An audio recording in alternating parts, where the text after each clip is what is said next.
Bismillahirrahmanirrahim. Bismillahirrahmanirrahim.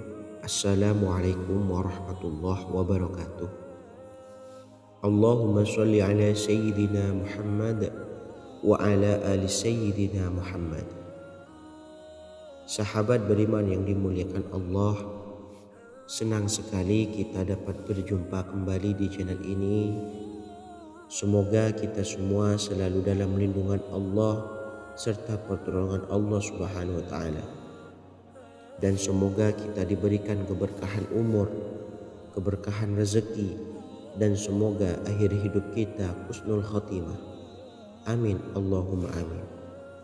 Sahabat beriman yang dimuliakan Allah, kita adalah makhluk Allah yang bersifat lemah dan lupa, yang tidak pernah luput dari dosa dan kesalahan kepada Allah Subhanahu wa taala. Rasulullah Shallallahu Alaihi Wasallam bersabda, seluruh anak Adam berdosa dan sebaik-baik orang yang berdosa adalah orang yang bertaubat kepada Allah Subhanahu Wa Taala. Hadis riwayat Tirmidzi dan Ibnu Majah. Dengan bertaubat kepada Allah, maka seluruh dosa dan kesalahan yang kita perbuat akan diampuni dan dihapus oleh Allah Subhanahu Wa Taala. Dan melalui hadis di atas, walaupun kita banyak dosa, tapi kita bertaubat dan menyesali perbuatan salah satu itu, maka dari kita menjadi golongan hamba Allah yang baik. Maka dari itu, mari kita semua bertaubat kepada Allah dengan sebenar-benarnya. Dan berikut ini 6 tanda Allah Subhanahu wa taala menerima taubat kita. Syekh Ibnu Hajar Al-Asqalani berkata di dalam kitab Al-Munabbihat Al-Istihadat, tidak ada yang bisa memastikan apakah taubat seseorang hamba diterima atau tidak. Namun setidaknya ada 6 hal yang menandakan taubat seseorang hamba diterima oleh Allah Subhanahu wa taala. Dari 6 tanda tersebut ialah sebagai berikut. Yang pertama, menjaga lisan. Orang yang telah diterima taubatnya oleh Allah adalah orang yang selalu menjaga lisannya dari berkata yang tidak baik dan tidak diridhoi Allah Subhanahu wa taala. Dia akan selalu berhati-hati dalam berbicara karena dia paham bahwa segala apa yang diucapkan akan dimintai pertanggungjawaban kelak di akhirat. Rasulullah Shallallahu Alaihi Wasallam bersabda, sesungguhnya manusia yang paling banyak dosanya pada hari kiamat adalah manusia yang paling banyak berbicaranya dalam kemaksiatan kepada Allah Subhanahu wa taala. Hadis riwayat Ibnu Abi Syaibah. Maka dari itu, jagalah lisan kita agar taubat kita diterima oleh Allah Subhanahu wa taala. Berkatalah yang baik, dan jika tidak bisa maka diamlah adalah jalan yang paling baik. Nabi Muhammad Shallallahu Alaihi Wasallam bersabda, amal yang paling dicintai Allah adalah menjaga lisan. Hadis riwayat Al-Baihaqi. Yang kedua, selalu memperhatikan kewajibannya kepada Allah.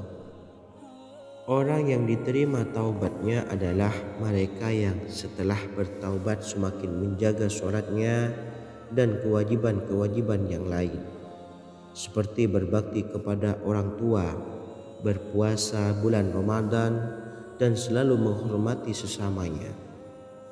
Orang yang diterima taubatnya akan semakin sibuk memperbaiki ibadahnya kepada Allah Subhanahu wa taala. Yang ketiga, selalu merasa cukup atas pemberian Allah. Orang yang telah diterima taubatnya, dia akan selalu merasa cukup dan bersyukur atas pemberian Allah dalam perkara dunia, baik itu sedikit ataupun banyak. Dan dalam perkara akhirat, dia selalu merasa kurang ibadahnya, selalu merasa kurang amalnya, dan selalu merasa kurang bekalnya untuk kelak menghadap kepada Allah Subhanahu wa taala. sehingga dia terus semangat mencari bekal menuju akhirat. Yang keempat, semakin menambah teman dan sahabat bersama orang yang soleh, orang yang telah diterima taubatnya oleh Allah, maka dia akan berusaha mencari teman dan sahabat yang akan membuat ia selalu dekat dengan Allah, dan dia akan menjauhi diri dari bergaul dengan orang yang tidak membuat lebih dekat dengan Allah dan bisa memberikan ia semangat ibadah kepada Allah Subhanahu wa taala. Karena dia paham bahwa Nabi bersabda, teman yang baik dan teman yang buruk diibaratkan seperti pembawa minyak wangi dan peniup selongsong api. Pembawa minyak wangi akan menghembuskan aroma wangi kepadamu, sehingga engkau membeli minyak wanginya atau mencium aroma bau manisnya. Sedangkan peniup selongsong api akan membakar pakaianmu atau engkau mencium bau tidak sedap dari asapnya. Hadis riwayat Al-Bukhari dan Imam Muslim. Yang kelima, selalu merenung akan keadaannya di akhirat. Orang yang diterima taubatnya akan selalu memikirkan tentang keadaannya di akhirat kelak yang belum ada jaminan surga, sehingga seorang yang diterima taubatnya akan lebih banyak menangis dan sedikit tertawa. Yang keenam, tidak menganggap dirinya suci setelah bertaubat. Orang yang diterima taubatnya oleh Allah, maka dia akan selalu berhati-hati dalam bertindak karena dia tahu bahwa dia tidak akan pernah lepas dari berbuat dosa kepada Allah. Wallahu a'lam bishawab. Itulah 6 tanda orang yang telah diterima taubatnya oleh Allah. Semoga Allah menerima taubat kita dan mengampuni dosa-dosa kita. Amin ya rabbal alamin. Assalamualaikum warahmatullahi wabarakatuh.